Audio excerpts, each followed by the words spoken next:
श्रोताओं, जैसा कि आप जानते हैं कि पिछले लगभग 1.5 माह से हम लोग लॉकडाउन में रह रहे हैं और देश का हर नागरिक ये जानने की कोशिश में रहता है कि कब इस लॉकडाउन से फुर्सत मिलेगी, निजात मिलेगी। और अगर हम देखें अपने बरेली जनपद को, तो निश्चित ही हमारे जनपद बरेली के लोग भी ये सोच रहे होंगे कि उनको कब इस लॉकडाउन से निजात मिलेगी, छूट मिलेगी, जिससे वो घूम सकें। तो इसी तरह की कुछ अपडेट्स यानी कि जो ताजा जानकारी के लिए आज हमने संपर्क किया है अपने जनपद के जो नोडल अधिकारी हैं डॉक्टर रंजन गौतम साहब, उनसे संपर्क किया है।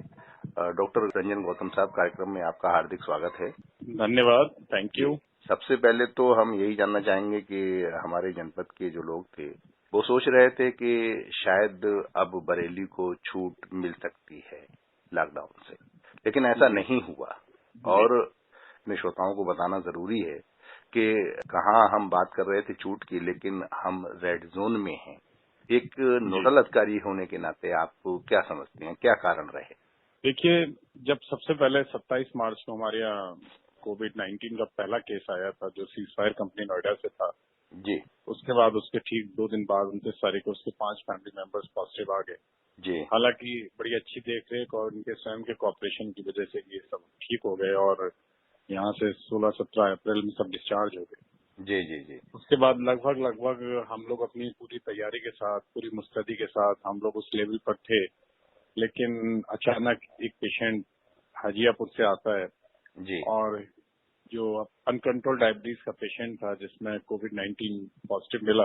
जी, हालांकि उनके जो कॉन्टेक्ट से क्लोज कॉन्टेक्ट वो सारे नेगेटिव मिले, जी, लेकिन कुछ इनडायरेक्ट कॉन्टेक्ट पॉजिटिव भी मिले और कुछ दुर्भाग्यवश 2 बच्चे बॉम्बे से एक फलों के ट्रक में आ गए, जिसमें से एक बच्चा रामनगर ब्लॉक का जी, शहबाजपुर सुपल्ली गांव का पॉजिटिव मिला।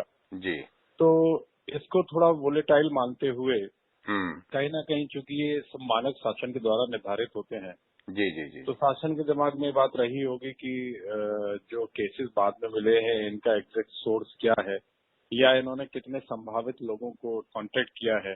जी, इन संभावनाओं के चलते मुझे लगता है इस रेड जोन में रखा है और एक तरीके से ये बेहतर भी है, जी, जी, क्योंकि जब तक आपको सोर्सेस नहीं प्रॉपरली इस्टेब्लिश होते हैं जी, जी, बिल्कुल, या आपको लगता है कि पॉपुलेशन एट रिस्क है, जी, जी, तो अगर इस समय लॉकडाउन में छूट दे दी जाती है तो लोग ज्यादा फ्रीडम के साथ घूमेंगे और फिर हम लोग काफी ससेप्टेबल हो जाते हैं इन्फेक्शन के लिए। मैं बिल्कुल, समझता हूँ 2 हफ्ते में कुछ ऐसा बिगड़ता नहीं है। जी, जी, आवश्यकता की तो सारी चीजें हम लोग को उपलब्ध हो ही रही हैं।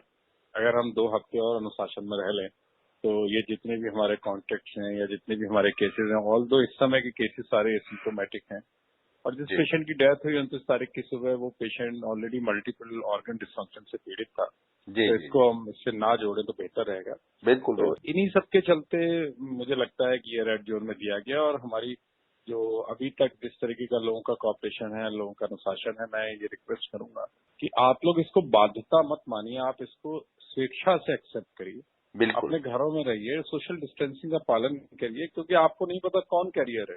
जी, जी, जी, बिल्कुल, क्योंकि इस समय जो कोविड का स्ट्रेन प्रेजेंट कर रहा है वो एसिम्प्टोमेटिक, मतलब बिना लक्षण के प्रेजेंट कर रहा है। जी, जी, जी, जी, तो ऐसी स्थिति में थोड़ा सा अलर्ट रहिए, जी, थोड़ा सा अपने आप को इन चीजों को एसिमुलेट करिए कि आपका घर में रहना कितना आवश्यक है। जी, और मैं समझता हूँ कि वो दिन दूर नहीं, बहुत जल्दी हम लोग रेड जोन से ऑरेंज ग्रीन जोन में आ जाएंगे और हम लोग फिर से वही सारी फ्रीडम अवेल कर पाएंगे। जी, पुरानी वाली। जी बिल्कुल। अच्छा डॉक्टर साहब, एक चीज यहाँ पर जानना बहुत आवश्यक है कि लोग ये चाहते हैं कि उनको ये जानकारी हो, और हम बात भी कर रहे हैं जी अपडेट्स की। तो जी इससे पहले कि हम लक्षणों की बात करें, कोरोना जी वायरस के जो लक्षण लोगों में आते हैं, और आपने एक बड़ी महत्वपूर्ण बात कही कि आजकल वो लक्षण प्रदर्शित नहीं हो रहे हैं, सीधे जी ही जी कोरोना पॉजिटिव हुआ जा रहा है आदमी, उसे पता ही नहीं जी चल पा रहा है। लेकिन इस जी विषय में तो आपसे जानेंगे, लेकिन इससे पहले हम ये जानें कि आज की तारीख में हमारे शहर में या हमारे जनपद में कितने पॉजिटिव कोरोना वायरस से मरीज हैं? इस समय हमारे पास 3 केसेस हैं। एक केस तो वो है जो बॉम्बे से ये फलों के ट्रक में लड़के आए थे, 2 लड़के आए थे, उसमें से एक कोरोना पॉजिटिव आया। जी, और इसके अतिरिक्त एक लड़का जो गुड लाइफ हॉस्पिटल में रिसेप्शनिस्ट था, हाँ हाँ ये मैं इसलिए एम्फेसिस कर रहा हूँ कि जो लोग संपर्क में आए हैं वो स्वयं स्वेच्छा से वॉलंटरली अपना जी जी सैंपल कराएं, जी और उसकी मदर। तो कुल बिल्कुल। मिला के 3 पेशेंट हैं, और जो इस समय एक्टिव केस के रूप में है, इनका हम लोग 12वें दिन दोबारा सैंपल करेंगे। अगर 2 कंसेक्यूटिव सैंपल नेगेटिव आएंगे तो इनको डिस्चार्ज कर देंगे। जी जी, इनका इलाज चल रहा है। जी, इनका इलाज सिम्टोमेटिक चल रहा है, हालांकि इनको कोई सिम्टम्स नहीं है, जी जी जी। लेकिन फिर भी यदि कोई ये प्रॉब्लम बताते हैं, कुछ बताते हैं, तो उसके बेसिस पर हम उनके ट्रीटमेंट। अच्छा डॉक्टर साहब, अब एक बहुत ही महत्वपूर्ण सवाल आ रहा है आपके सामने।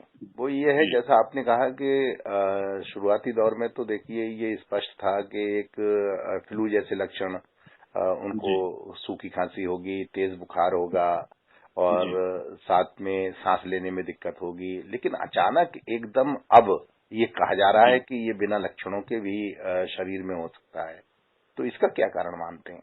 देखिए, अगर आप ओवरऑल इंडिया का स्टेटिस्टिक्स देखें, जी तो आउट ऑफ 37,000 केसेस, हमारा जो आंकड़ा है वो अप्रोक्सीमेट 1200 पेशेंट्स की डेथ हुई है। जी तो ये तो शुरू से we are around 2.5 to 3% mortality India में रही है। इसका मतलब जो स्ट्रेन की सीवियरिटी है जी वो इंडियन इम्यूनिटी के हिसाब से उतनी नहीं रही है। इंडियन इम्यूनिटी ने इसको काफी चैलेंज किया है वायरस को, जी और इसी की वजह से कि ये मॉर्टेलिटी 2.5-3% पर आके रुक गई। इसके अलावा जो वायरस है वो अब उसका स्ट्रेन में कोई ना कोई प्रवृत्ति परिवर्तन हुआ है, हम्म जिसकी वजह से अगर आप देखें तो अब बहुत से लोग, बहुत से क्या, शुरू से मैं इस चीज को इम्फेसिस कर रहा हूँ कि जो डायबिटिक नहीं है, हम्म या जो हेल्दी है, या जो एक यूथ स्पैन में है, जी तो उनको वायरस उतना अपना असर नहीं दिखा पा रहा है। जी अच्छा खान पीन हाँ और अच्छे से रहना, डिस्टेंसिंग करना, जी उन जी कंडीशंस में वायरस का स्ट्रेन बहुत ज्यादा अटैक नहीं कर पा रहा है।